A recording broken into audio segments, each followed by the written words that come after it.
लाडक्या बहिणीचं हर्षवर्धन पाटील साहेबांनी सांगितलं, ते जिल्हा महिला अध्यक्षा ताई कुठे आहेत, त्यांना माझी विनंती की प्रत्येक तालुक्यात कुठल्या महिला लाडक्या बहिणीचे पैसे कमी होत आहेत त्यांच्यासाठी आपण जन आंदोलन उभं केलं पाहिजे, कारण त्या सगळ्या बहिणींनी तिकडं मतदान केलेलं आहे आणि त्यांच्या मतामुळे ते निवडून आलेले आहेत असं समाज ते सांगतात, आमचं काय म्हणणं नाही.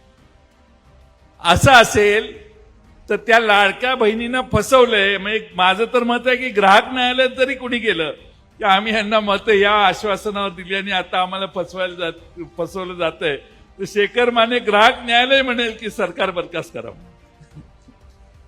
अशी लाडक्या बहिणीची अवस्था होणार नाही.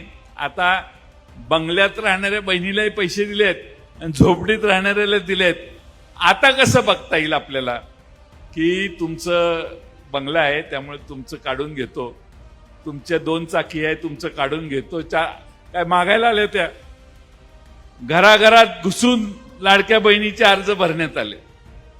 त्यामुळं प्रत्येक महिलेच्या आधारे ठीक आहे, त्यांनी विधानसभेला काय केलंय महत्वाचं नाही, पण त्या आपल्या पण लाडक्या बहिणी आहेत.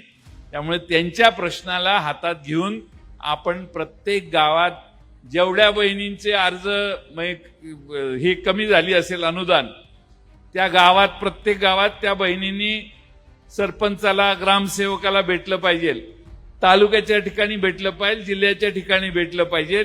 ही भूमिका पहिल्यांदा आपण सगळ्यांनी लक्षात घ्या.